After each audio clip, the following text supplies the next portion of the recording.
3월 25일 비트코인 생방송 시작하도록 하겠습니다. 일단 3월 25일부터 우리나라가 트래블루를 시행하게 됩니다. 빗썸이나 코인원은 이미 트래블루를 시행한 상태고, 이제 업비트가 마지막으로 트래블룰에 대한 공지를 했어요. 근데 이제 빗썸이나 코인원이나 업비트를 제외한 다른 거래소는 코드라는 다른 형식의 시스템으로 트래블루를 검증하는 시스템을 만들었고, 업비트 같은 경우는 람다 256이라는 자체 개발 트래블루 시스템을 만드는 겁니다. 코드는 먼저 시행이 됐고, 이제 업비트가 따로 마지막에 시행을 했는데, 지금 이제 헷갈리거나 문제가 있는 부분이 많아요. 그래서 정리도 한번 하고, 이 트래블룰이 이행되면서 앞으로 벌어질 현상에 대해서도 한번 고민을 해보겠습니다. 일단 업비트에서 3월 22일에 공지한 내용을 보면, 사실 트래블룰이라는 게 해외 거래소의 입출금을 막는 내용은 아니고 인증이 된 지갑 간의 이동만 허용한다라는 의미죠. 자금 세탁을 방지하고 이제 불법 자금으로 사용되는 걸 막겠다, 뭐 이런 취지에서 이제 하는 거고, 국제자금 세탁 방지기구에서 이제 공고를 2019년에 했고, 우리나라는 특근법에서 22년 3월 25일까지 하라고 해서 시작하게 된 겁니다. 업비트 같은 경우는 3월 22일 공지에 보면 이제 트래블 솔루션 연동해서 VV 트래블룰, 그러니까 업비트 자체 개발 트래블룰 시스템을 사용하는 곳이 이 테넨템, 프라벤, 캐셔레스트, 비블로, 플레타 익스체인지, 고팍스, 에이프로빗, 프로비트, 포블게이트라는 곳입니다. 이게 업비트에서 만든 트래블룰 시스템을 그냥 함께 적용하는 곳이에요. 그래서 여기는 입출금을 하는데 아무런 문제가 없다, 그 얘기고, 계정주를 확인해서 서비스 연동이 가능한 곳은 업비트 싱가포르, 업비트 인도네시아, 업비트 타일랜드까지는 가능하다. 그 다음에 나중에는 바이낸스, 비트맥스, OKX, 크립토.com, FTX까지 연동을 시키겠다는 겁니다. 여기는 연동이 아직 안 된 거고, 여기는 25일이 돼도 입출금을 자유롭게 할 수 있다, 이렇게 돼 있고, 해외에서 위험하지 않다고 판단되는 거래소들, 바이낸스, OKX, 바이비, OK코인, 뭐 FTX 크립토 뭐 이렇게 있는데, 여기들은 이행 시점 기준으로 기술이 연동이 완료되면은 이제 입출금이 가능하도록 하겠다, 뭐 이렇게 되어 있는 내용이었어요. 그래서 여기에 이제 국내 거래소가 내용이 없는데, 이제 국내 거래소도 이 빗썸, 코인원, 코빗 같은 경우 코드가 연동이 되면 입출금을 지원하겠다, 뭐 이렇게 돼 있습니다. 이제 이렇게 공지가 나와서 사실 입출금이 되는 곳이 처음에는 테넨템, 프라벤, 캐셔레스트 뭐 이런 데밖에 없기 때문에 코인이 입금될 수가 없는 환경이었거든요, 오늘부터. 그래서 제가 이제 이전에도 만약 코인이 출금이 안 되고 입금만 가능한 문제라고 하면 역프리미엄이 좀 발생할 수 있다, 이렇게 말씀드렸고, 그래서 역프리미엄 좀 발생한 상태예요. 이게 지속될 줄 알았는데 공지를 보니까 좀 애매하게 꼬여 있어요. 그러니까 우리나라의 업비트의 기술과 이제 코인원과 빗썸의 기술이 사실 연동이 가장 빨리 되는 게 정상적인 거잖아요. 같은 나라에 있고 또 같은 블록체인 협회에 소속이 돼 있을 텐데, 이 공지 이후에 나온 내용이 코드 트래블루 솔루션이랑 연동이 4월 25일로 미뤄졌다는 겁니다. 지금 이제 3월 25일부터 트래블룰이 시행이 되는데 4월 25일까지는 빗썸이나 코인원으로 코인을 전송하거나 입금 받을 수 없다, 뭐 이런 얘기가 있어요. 이것도 이제 공지사항으로 나와가지고 4월 25일까지는 국내 거래소랑 연동은 안 됩니다. 이렇게 되면 이제 점점 코인이 입금만 되고 빠져나갈 수는 없는 환경이 될 줄 알았는데, 또 이제 공지사항이 또 뒤에 나왔어요. 최근에 나온 공지를 보면은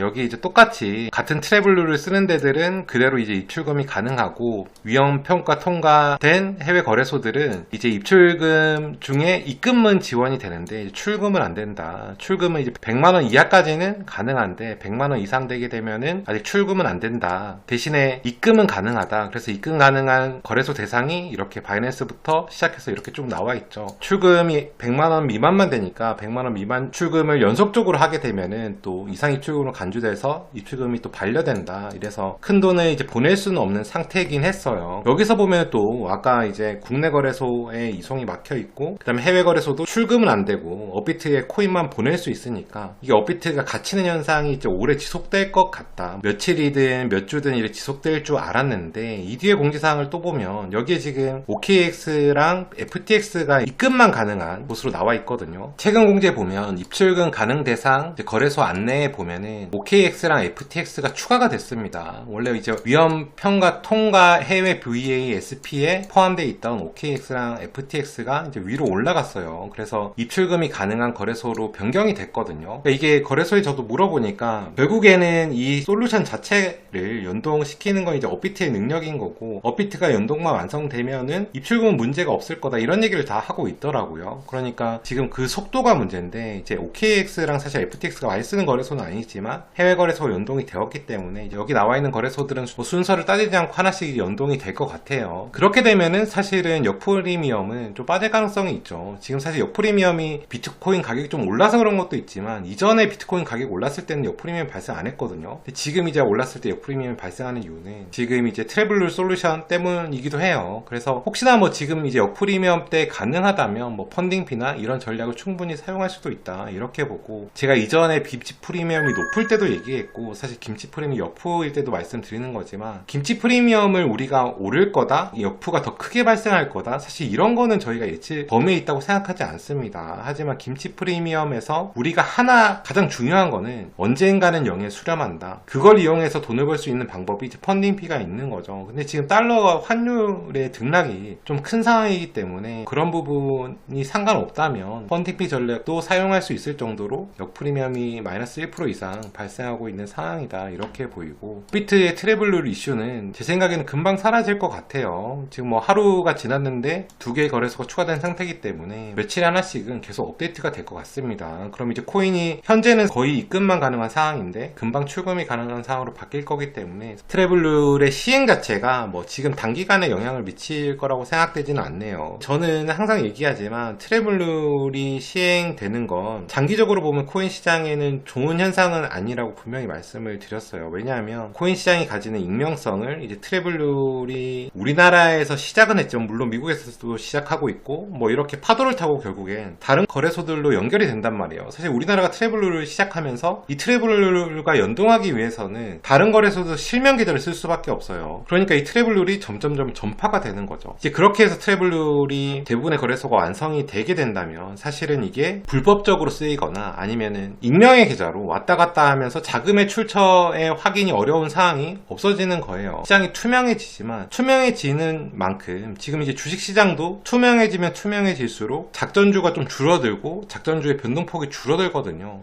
사실 트래블룰도 그런 효과를 분명히 나타낼 것 같아요. 사실 이 트래블룰이 제 생각에는 비트코인이나 메이저 코인은 크게 영향이 없을 수 있다고 보거든요. 워낙 저 비트코인이나 이런 것들은 사실은 거래량도 많은 거래량이 필요하고 한 거래에서 어떻게 할 수 있는 게 아니기 때문에 크게 영향을 미치지 않을 거라고 생각하는데, 사실은 국내 거래소나 김치코인 같은 경우에 뭐 거래량이나 움직임을 보면 실제로 사람들이 다 거래한다라고 판단되지 않는 경우가 굉장히 많단 말이에요. 근데 결국에 그런 것들이 그렇게 거래량을 만들고 누군가 작전으로 수익을 얻고, 그 수익을 어떤 식으로 하느냐, 국내 계좌에서 출금하지 않고 해외 익명의 계좌들로 보내가지고 그쪽에서 나눠 출금하는 형태를 분명히 가지고 갈 거란 말이에요. 근데 그런 부분들이 그쪽에 보내는 계좌가 결국 실명의 계좌여야만 하는 상황이 되다 보니까 이렇게 갑자기 급등해서 예전에 있었던, 뭐 최근에도 사실은 뭐 몇십 프로 몇백 프로는 크게 나왔지만 그런 상황들이 점점점 좀 줄어들 가능성이 좀 높다, 그런 생각이 듭니다. 뭐 사실은 저는 이제 그런 수익에 기대를 크게 안 하기 때문에 제가 트레이딩 시장에서 그런 부분이 큰 영향을 미친다고 생각하지는 않지만, 그런 부분에 기대를 통하고 이제 거래를 하는 분들이 많기 때문에 조금 그런 부분이 트래블룰 시행으로 인해서 줄어들 수 있다는 거는 참고하셔야 될 것 같아요. 그리고 사실은 저는 이제 항상 이 비트코인이 처음에 나온 백서나 비트코인의 내용을 가지고 쓴 글들을 보면 그 쓴 글에서 사실은 항상 얘기하는 게 코인의 장점은 지갑의 익명성이라고 얘기하거든요. 근데 그 지갑의 익명성이 사라진다는 건 사실 코인 시장에서는 달가운 소식은 아니다, 그렇게 보입니다. 장기적으로 봤을 때는 트레이딩 하는 입장으로서 사실은 코인이 변동성이 크고, 물론 코인이 오를 때 또 변동성이 커지기 때문에 그런 부분은 좀 안타까운 부분이기 때문에 꼭 그런 부분도 유의하셔서 투자하셨으면 좋겠어요.